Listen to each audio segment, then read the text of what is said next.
Okay, hi, good evening. So, today this is our first lecture regarding the investment management, investment foundation, sorry, for CFA Institute certification.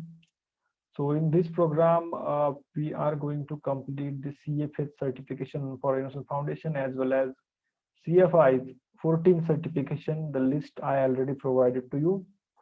The same lecture will be recorded and uploaded on my YouTube channel. So if someone missed the lecture or someone couldn't hear my voice clearly, so you can just go on YouTube channel after the lecture and just join it. Okay. तो अगर कोई आवाज वगैरह किसी को problem आ जाए तो वो बाद में YouTube पे से देख ले बस एक बार, ठीक है। तो पहला जो चैप्टर है हमारा, ये स्क्रीन के ऊपर दिख रहा है, the investment industry in top down view. So what we are going to do in this chapter. So ये इन्वेस्टमेंट इंडस्ट्री कैसे काम करता है, ठीक है, कंटेंट भी देख लीजिए आप इस चैप्टर में क्या क्या है। So financial, yes Aarti, do you ask something?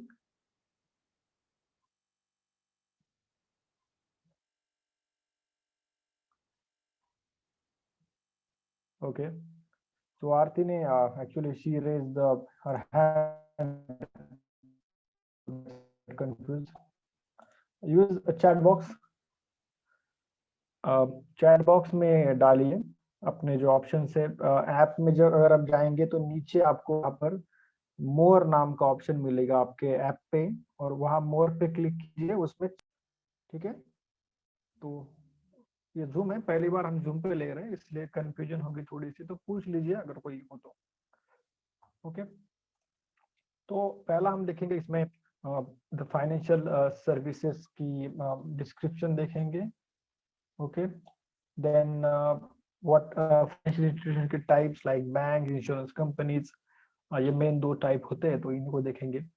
Then what do mean by the investment industry, then how economics benefit, then investor benefits कौन से होते हैं इसमें, the types and functions of participants and the describe the forces and affect evolution of investment industry. So ये लिखने की जरूरत नहीं इसके कंटेंट, ये आपको मैं जब चैप्टर आपको करूंगा सेंड ग्रुप पे तो उसमें से आप देख लीजिए, ठीक है। तो चलिए नेक्स्ट चलते हैं इसमें। This is the financial services industry. Actually this is a part of the financial system. तो अगर मैं कहूँ फाइनेंशियल सिस्टम क्या है, तो फाइनेंशियल सिस्टम में दो टाइप के लोग होते हैं। एक तो होते हैं सेवर्स, जिनके पास पैसा होता है, वो हैव मनी, और दूसरे होते हैं स्पेंडर, जिनको पैसा चाहिए। ओके, तो जो सेवर्स होते हैं उन्हें अपने पैसे को कहीं पे इन्वेस्ट करना होता है, क्योंकि वो पड़े पड़े वैसे भी उसका कुछ होगा नहीं। ओके, तो फिर क्या चाहिए उनको, कुछ ऐसी जगह चाहिए कि जहां पर वो अपने पैसों को इन्वेस्ट कर सके। और दूसरे जो होते हैं वो होते स्पेंडर, जिनके पास पैसा नहीं है पर हाँ उनके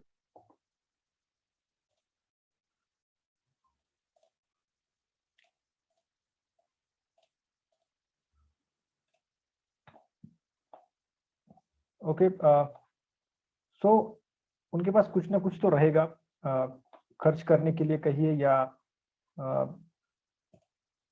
एज मैटर ऑफ फैक्ट कहीं पे खर्च करने के लिए या फिर सेव करने के लिए।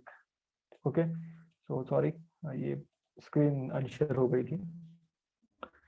तो ये जो सेवर्स होते हैं ये कौन होते हैं, हमारे जैसे लोग होते हैं, हाउस होल्ड होते हैं, कंपनीज होती है, या फिर गवर्नमेंट होता है, उनके पास पैसा होता है तो वो भी इन्वेस्ट करते हैं। और दूसरी तरफ स्पेंडर्स, मतलब जो खर्च करने वाले हैं, वो कौन होते हैं, तो वो भी हम ही होते हैं। मतलब गवर्नमेंट होता है, कंपनीज होती है, या फिर हम लोग होते हैं, इंडिविजुअल्स। अब इसका अच्छा एग्जांपल अगर दूं फाइनेंशियल सिस्टम का, तो मैं कहूंगा कि आप में से बहुत लोगों के घर वालों के एफडीज होंगी, आरडीज होंगी। इसका मतलब क्या, कि दे आर सेवर्स, वो सेव तो कर रहे हैं। और उसी के साथ साथ जो आपके जो घर वाले हैं उन्होंने कर्जा भी लिया हुआ होगा, बराबर है। होम लोन लिया होगा, पर्सनल लोन लिया होगा, कार लोन लिया होगा, कुछ भी कुछ भी, ये जरूरी नहीं है कि यही क्या होगा। तो इसका मतलब क्या है कि आप देख सकते हैं कि दोनों तरफ सेवर्स की तरफ भी और स्पेंडर की तरफ भी आप खुद है। तो फिर आप कहेंगे कि बचा क्यों नहीं लेते कि जिसे हम इस्तेमाल करें, कर्जा लेने की हमें जरूरत ना पड़े। ओके, तो ये भी हो सकता है, ये भी सही भी है, मगर क्या उतना पैसा बच पाएगा? कि आरटीज कितनी होती है वैसे? 500 रुपए, 600 रुपए, 1000 रुपए, 5000 रुपए, पर जरूरतों के हिसाब से हमें कर्जा लेना पड़ता है। So you cannot run from the loans and you cannot grow without the loans as well. ये बात आप समझ लो अच्छे से अभी के अभी, कि लोन लिए बगैर जब तक आपके ऊपर डेप्ट नहीं होता, डेप्ट के बगैर आप ग्रो भी नहीं हो सकते, बिकॉज कर्जा जरूरी है काम करने के लिए। एम आई राइट? तो ये फाइनेंशियल सर्विसेज इंडस्ट्री का काम भी यही है कि जिनके पास पैसा है और जिनको जरूरत है, इनको लिंक कर दीजिए, एक दूसरे के साथ जोड़ दीजिए, जिससे दोनों की जरूरत पूरी हो जाए। Okay, channel the funds between this two parties. जैसे स्क्रीन पर जो लिखा हुआ है, आप लिख भी सकते हैं, लिख लीजिए। मैं पहले ही कहता हूं कि मेरे लेक्चर में बैठने से पहले नोटपैड, पेन, आपके हेडफोन्स वगैरह सब तैयार होना चाहिए। ओके, ऐसे जगह पर बैठिए जाकर, घर में, जहाँ पर आपको डिस्टर्बेंस ना हो, वॉइस ना आई हो और रेंज भी अच्छी हो।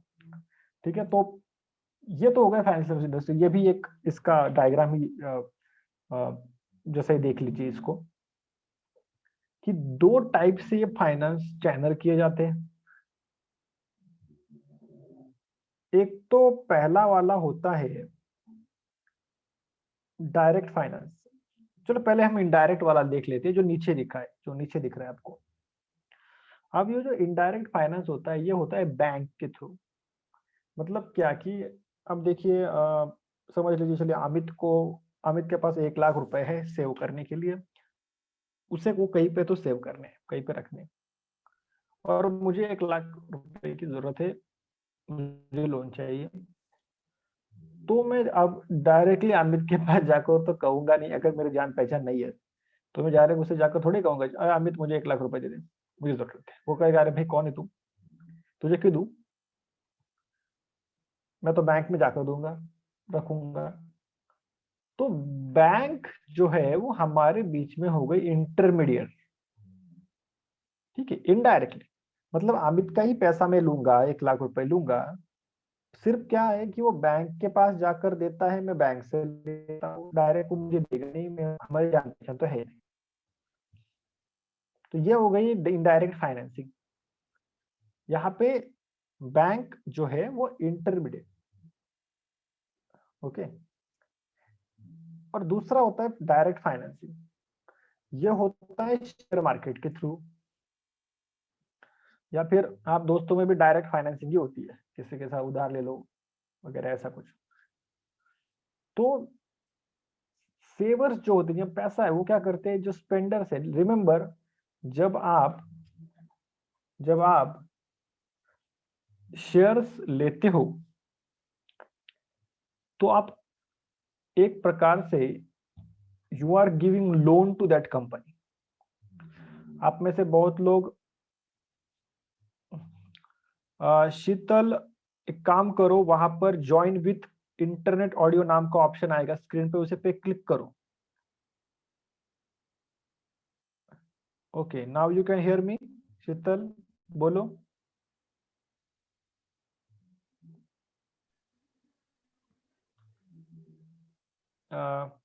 गाइस टेल मी, वो शीतल का ही कैमरा ऑन है ना, 1NX नाम से? अमित, सर सांगितलं सर तिला. कन्फर्म करा, तिला आवाज येतोय का? Yes sir.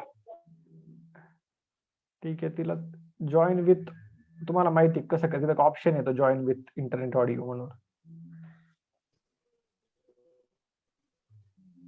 ओके, तो ये हो गई डायरेक्ट फाइनेंसिंग। ये हो गई डायरेक्ट फाइनेंसिंग कि डायरेक्टली आप शेयर ले लो। अब आप में से बहुत सारे बीकॉम के बैकग्राउंड्स होंगे तो उनको मालूम है कि जो इक्विटी है, जो शेयर्स है, शेयर होल्डिंग होती है, आउटस्टैंडिंग शेयर्स, वो लायबिलिटी की तरफ जाती है। तो मुझे इस पे कंफर्मेशन चाहिए, क्या मैं सही हूँ? यस, कौन है आप में से बीकॉम बैकग्राउंड वाले? रूपाली भी है, कोमल भी है, और कौन कौन है? Just quickly quickly give me confirmation. Chat पे भी दे सकते हैं कि भाई हाँ सही है मेरा जो कह रहा हूँ मैं।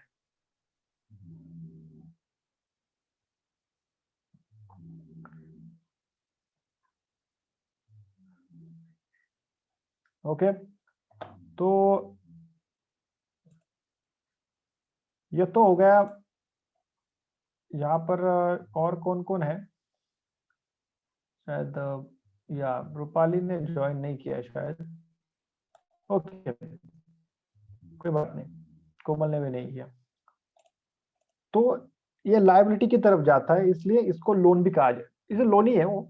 इसलिए यहाँ पर जो सेवर्स जो दिख रहा है आपको ऊपर, सेवर्स डायरेक्ट फाइनेंसिंग करते हैं स्पेंडर को, मतलब कंपनियों को, तो वो आ जाता है सीधे डायरेक्टली आपके लोन्स में आ जाता है। इसमें डायरेक्ट फाइनेंसिंग डायरेक्टली उसी को पैसा देते हो जिसको चाहिए। नीचे जो था इनडायरेक्ट फाइनेंसिंग, उसमें आपने बैंक को पैसा दिया था, किसी इंटरमीडिएट को, कि जिसे पैसों की जरूरत है या नहीं आपको मालूम नहीं है। ओके, तो ये इसमें फर्क है। Okay, give me minute. तो इसमें भी आगे जाएंगे कि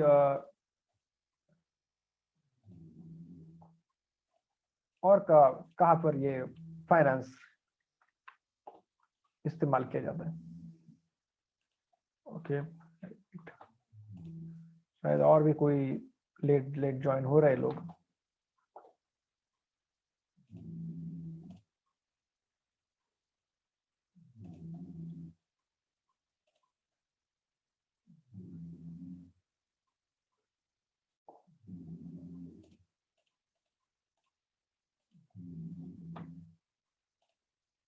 चलिए ठीक है। वर्षा, तो और आगे देखेंगे ऑप्शन जो है कि फाइनेंशियल इंस्टीट्यूशंस की।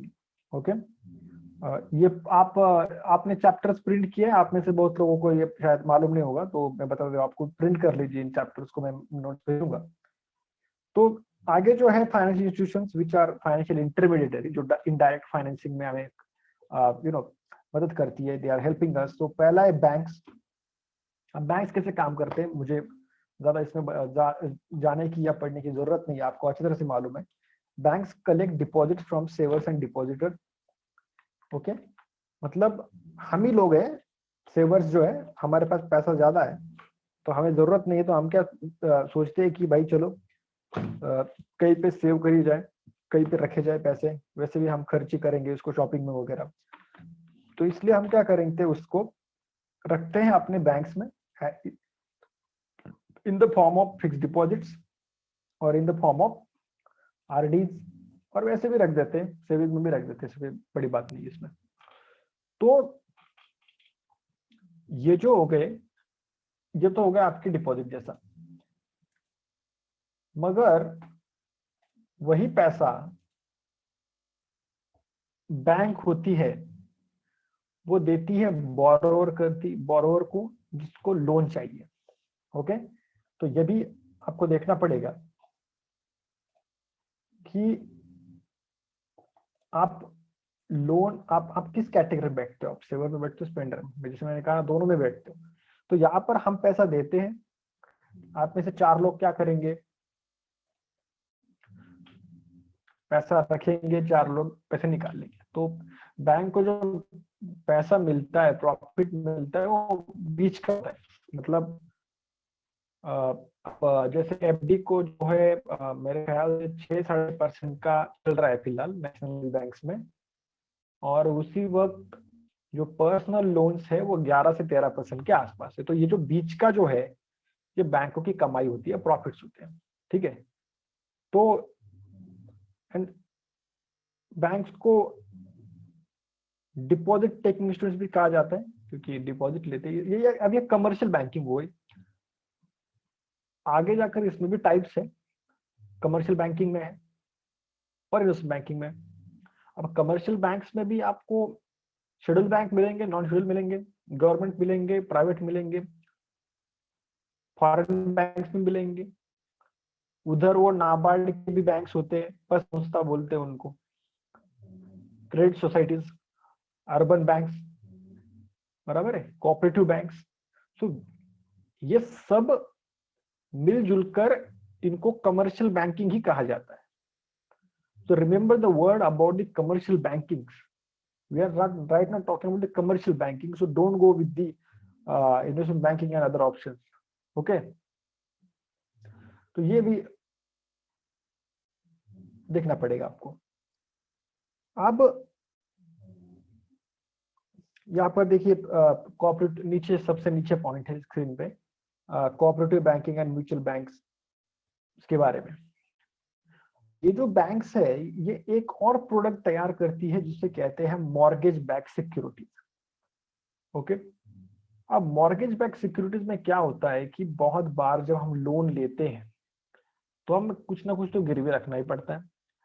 I think how many of you have home loans, means now not you but आपके घर में किसी ने होम लोन, पापा ने, चाचा ने, कई मतलब होम लोन लिया है घर में कभी? आपको मालूम है होम लोन कैसे लिया जाता है, क्या होता है उसमें? चैट बॉक्स में बता सकते हैं किसी ने अगर लिया हो तो। ओके, युवराज पवार ने लिया है। तो Yuvraj you can unmute yourself और आप बता सकते हैं होम लोन में ये मॉर्गेज मतलब क्या है।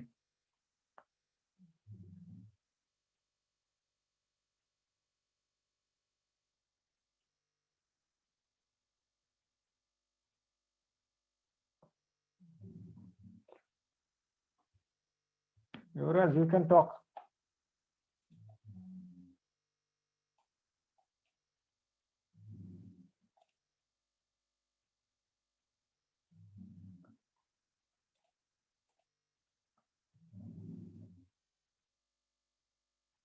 यस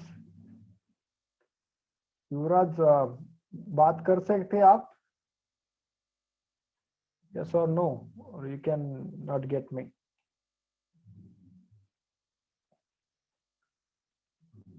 ओके, मैं ठीक है। तो okay, Yuvraj is not able to talk. तो यहाँ पर क्या होता है कि या ओके ओके ओके, कोई बात नहीं युवराज। तो होता क्या है प्रॉब्लम कि ये जो आप होम लोन लेते हैं इसमें जो ओरिजिनल डॉक्यूमेंट्स होते हैं घर के, वो बैंक के पास ही रहते हैं। जब तक आप लोन को सेटल ना कर दिए तब तक तो वो उनके पास ही रहेंगे। तो ये क्या होगा, मॉर्गेज हो गया, आपका घर भी उनके पास ही है अगर आप लेते होंगे तो होम लोन से।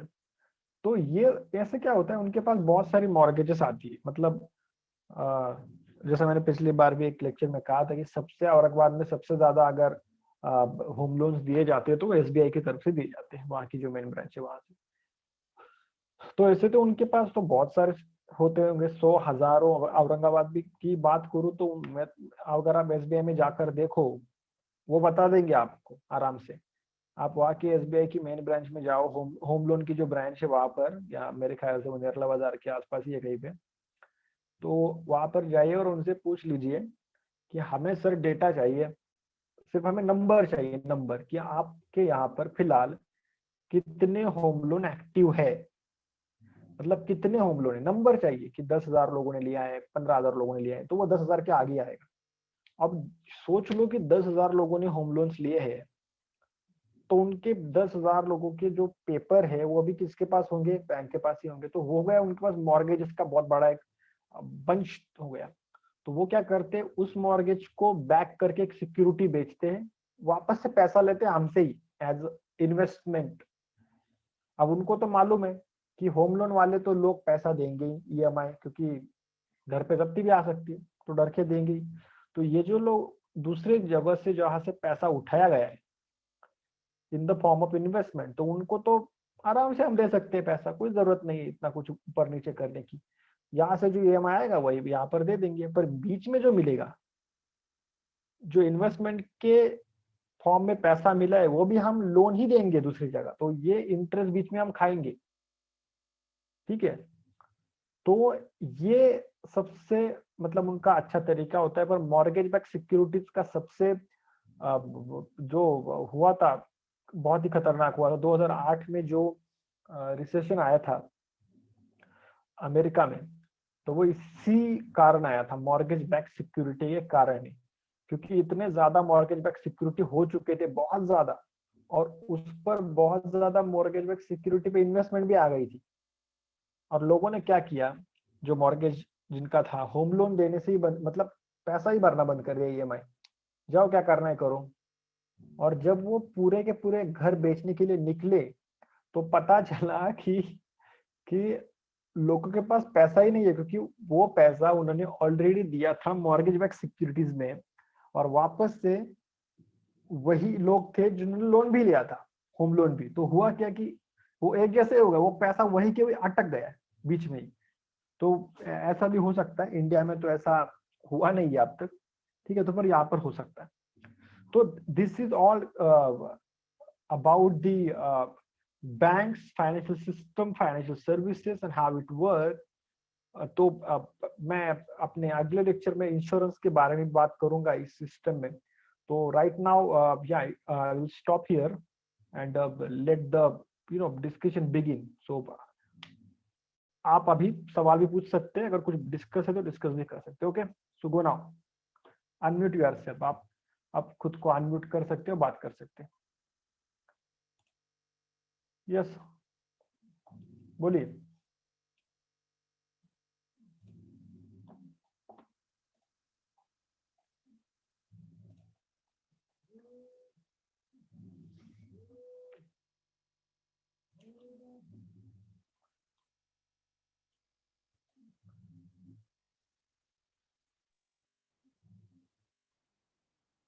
Yes, Amit, Yogesh, come on, बोलो जल्दी जल्दी।